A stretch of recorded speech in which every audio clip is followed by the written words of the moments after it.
नमस्कार दोस्तों, आप सभी का हमारे यूट्यूब चैनल मधुशाला तथागत संपूर्ण हिंदी साहित्य शिक्षण केंद्र में स्वागत अभिनंदन है।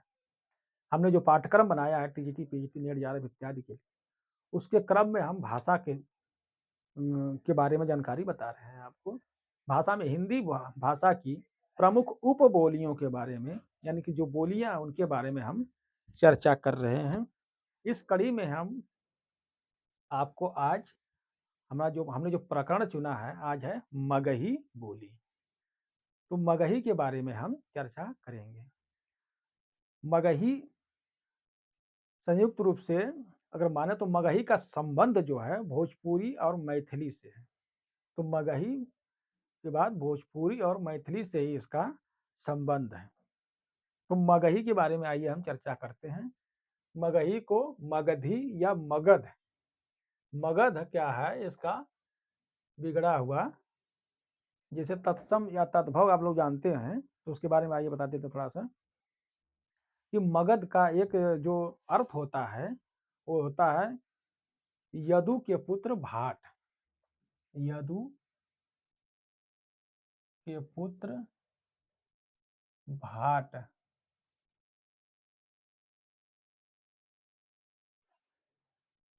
मगध का एक अर्थ ये निकाला जाता है कि यह यदु के पुत्र भाट, यदु के पुत्र के भाट यानी मग,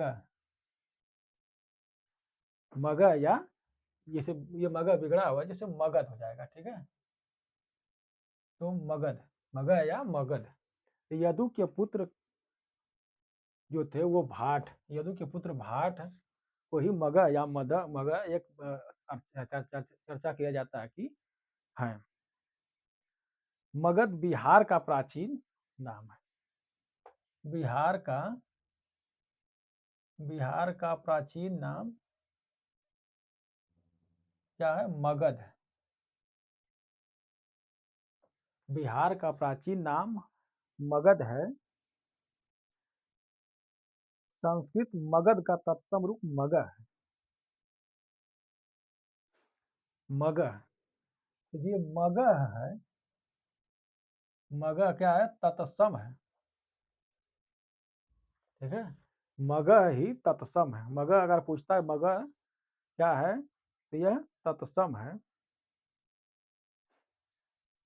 मगध क्या है? तद्भव है। मगध यह तद्भव में आया था, तो यह तत्सम में आता है। मग से ही मगही बोली बनी है। मगही का प्रमुख क्षेत्र कौन कौन से है? पटना, मुंगेर, गया, पलामू, हजारीबाग, भागलपुर। भागलपुर में, यह भागलपुर में मगही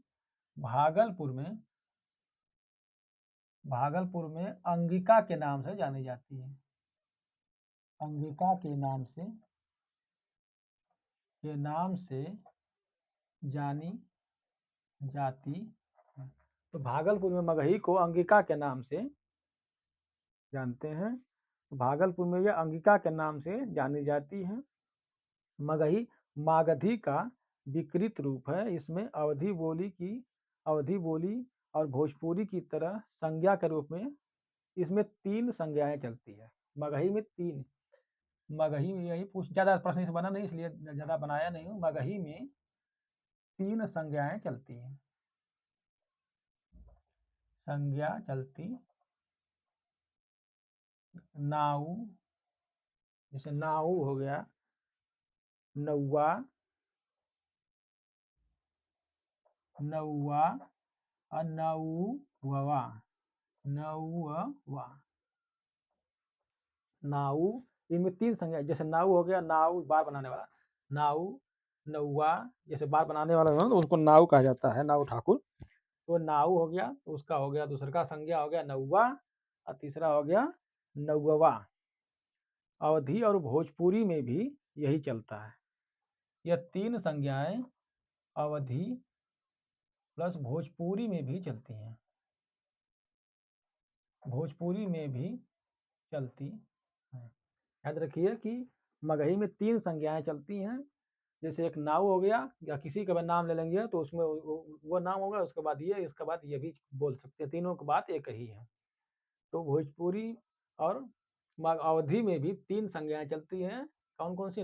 जैसे नाऊ हो गया, नाऊ ठाकुर हो गया तो नाऊ को नाऊ कहेंगे, या तो फिर उसको नौवा कहेंगे, या तो फिर नौवा कहेंगे। इसलिए मगही में 3 संज्ञाएँ चलती हैं और यही 3 संज्ञाएँ अवधी और भोजपुरी में भी चलती हैं। तो याद रखिएगा कि 3 संज्ञाएँ किसमें चलती हैं? अवधी, भोजपुरी और मगही, तीनों में 3 संज्ञाएँ 3-3 संज्ञाएँ चलती हैं। सिंघल के लोग पाली को ही मागधी कहते थे। सिंघल सिंघल यानी कि श्रीलंका का प्राचीन नाम है, सिंघल, ठीक है? श्रीलंका का श्रीलंका का प्राचीन नाम सिंघल है, ठीक है? सिंघल द्वीप इसे कहा जाता था। तो श्रीलंका का प्राचीन नाम सिंघल द्वीप है। जब यहाँ भगवान बुद्ध के उपदेश के लिए उन्होंने अपने अनुयायियों को भेजा, तो वहाँ बौद्ध धर्म का विस्तार हुआ और जो ये लोग यहाँ से गए थे, वो इसी जो भाषा बोलते थे, उसको श्रीलंका के लोगों ने, यानी कि जो पाली चल रही थी, वहाँ पे पाली में जो उपदेश उन्होंने दिया, ठीक है? तो श्रीलंका के लोग जो पाली में वहाँ सुने थे, उन्होंने उसी पाली को उन्होंने मगही या मागधी के नाम से, मागधी या मगही या मागधी या मागधी, इसी पाली को लोग मागधी कहते हैं, ठीक है? तो सिंघल या श्रीलंका के लोग पाली को मागधी कहते थे। वो लोग जब वहाँ भगवान बुद्ध ने अपने अनुयायियों को बौद्ध धर्म के उपदेश के लिए उसमें भेजा था, महाराजा महेंद्र सिंह और संघमित्रा को शायद भेजा था, तो उन्होंने जो पाली में वहाँ उपदेश दिया, उस पाली भाषा को ये लोग श्रीलंका श्रीलंका के लोग यानी सिंघल द्वीप के लोग मागधी के नाम से पुकारते थे कि यह पाली जो उत्तर भारत में है, उत्तर पूर्व भारत का जो क्षेत्र मगध का क्षेत्र है, यहाँ पर जो बोली जाती है मागधी, यानी कि यही मगही ही या मागधी या मगध की भाषा ही यह पाली भाषा। तो पाली को सिंघल द्वीप के लोग, यह बहुत बड़ा प्रश्न पूछा है कि सिंघल द्वीप के लोग पाली को क्या कहते हैं? तो पाली को ये लोग मागधी के रूप में पुकारते हैं। तो याद रखिएगा कि मगही या मगधी या मगध या पाली, जो सिंघल के लोग हैं, ये लोग जो पाली भाषा में उपदेश सुने, उस पाली को ये लोग मागधी के रूप में स्वीकार करते हैं और मागधी बोलते थे, ठीक है? इसमें अवधि में भी 3 संज्ञाएँ चलती हैं। कौन? जैसे नाऊ हो गया तो नाऊ क नौवा, नौवा हो गया। भोजपुरी में भी 3 चलती है, नाऊ, नौवा और नौवा। जिस तरह से मगही में भी 3 संज्ञाएँ चलती हैं, नाऊ, नौवा और नौवा। तो याद रखिएगा, श्रीलंका के लोग, जो लोग पाली में शुद्ध रूप से उन लोगों ने अपना उपदेश सुना भगवान बुद्ध का, उसको वो लोगों ने मागधी के नाम से पुकारा। आइए मगही का या मागधी का एक हम उदाहरण दे देते हैं आपको। जिस एक वाक्य लिख देते हैं, उसको लिख लीजिए, इससे पहचान हो जाएगी, यह मागधी की भाषा ऐसे ही होती है। इसलिए एक उदाहरण आइए लिख देते हैं। एक आदमी हलक ऊ, एक आदमी हलक ऊ, एक आदमी हलक ऊ, एक दिन आपन, एक दिन आपन, एक आदमी हलक ऊ, एक दिन आपन ससुरारी जाइत हलई, ससुरारी जाइत हलई, ससुरारी जाइत हलई, तब ओकर माई दू, तब ओकर माई दू, ओकर माई दू। उदाहरण देख लीजिए, ये इसका उदाहरण है, हैं? उदाहरण में हम लिखे हैं कि एक आदमी हलक ऊ एक दिन आपन ससुरारी जाइत हलई, तब ओकर माई दू आना पैसा देलई। दू आना पैसा देलई। तब ओकर माई दू आना पैसा देलई। आऊ कहलई आऊ कहलई आऊ कहलई कि कुछ खा लीहे। कि कुछ खा लीहे। तो मगही बोली जो है भाषा है, यह मगधी, मगध या मगह, इसी का आपस में जुड़ा हुआ रूप है। यह भोजपुरी मैथिली से संबंधित है। इसमें तीन तीन संज्ञाएं चलती हैं, जिस तरह से भोजपुरी और मैथिली में चलती है, भोजपुरी अवधि में चलती है तीन तीन संज्ञाएं, अवधि में भी तीन संज्ञाएं चलती है, भोजपुरी में भी तीन संज्ञाएं चलती है, इसी तरह से मगही में भी तीन संज्ञाएं चलती हैं। ये हमने आपको मगही का एक उदाहरण बताया, जिसमें ये अगर इस तरह से पूछता है कि एक आदमी हलाकू इस तरह से स्टेटमेंट अगर देता है तो यह कौन सी भाषा की पहचान है, यह मगही भाषा या मगही बोली की पहचान है। तो याद रखिएगा, एक आदमी हलक उ एक दिन आपन ससुरारी जाइत हलई, तब ओकर माई दुई आना पैसा देलई। आऊ कहलई कि आऊ कहलई कि कुछ खा लीहे। तो इसमें हलक ऊ और हलई माई करके इस तरह से आ रहा है। तो इस तरह से अब उसको ध्यान रखिएगा कि अगर इस तरह से पूछता है तो आपको मगही इसको पहचानना है कि यह मगही बोली है। मगही या इसको मगही को भागलपुर में अंगिका के नाम से जाना जाता है।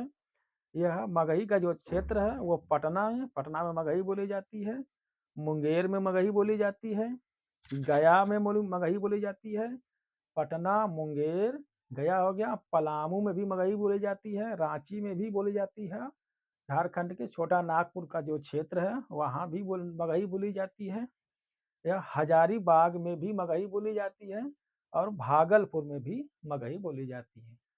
तो पटना, गया, पलामू, भागलपुर, हजारीबाग, मुंगेर, पटना, मुंगेर, गया, पटना, देखिए याद करिए, दो तीन बार बोल दे रहा हूँ, याद कर लीजिए।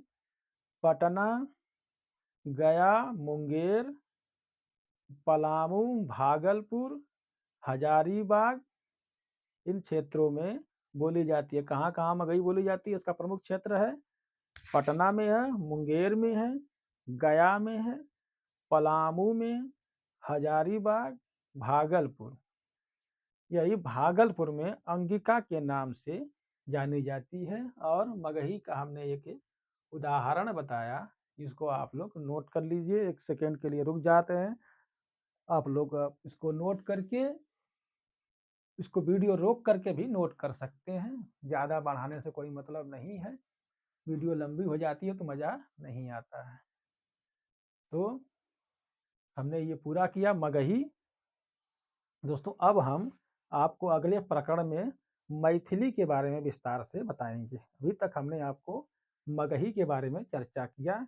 यह मगध प्रदेश की की बोली है।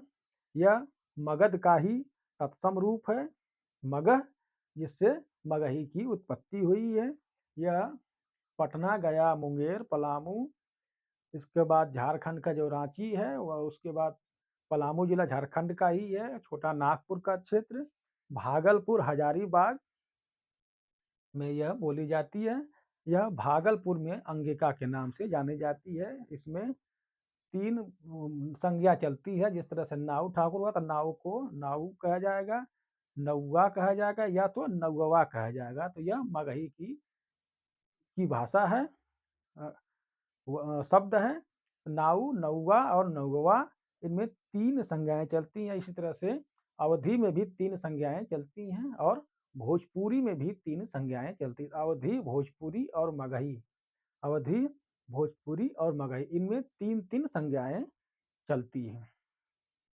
तो अगली वीडियो में मिलते हैं हम कौन-सी? मैथिली बोली। हम आपको मैथिली के बारे में अगली वीडियो में विस्तार से बताएँगे। तब तक के लिए नमस्कार।